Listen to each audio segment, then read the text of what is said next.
Bagang balita mga bayan.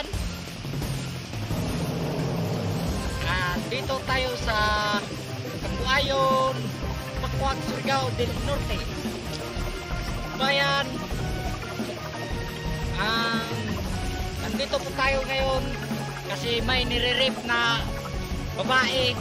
Pero natingala jud ka kay ning Ismail siya. Na siya bayan.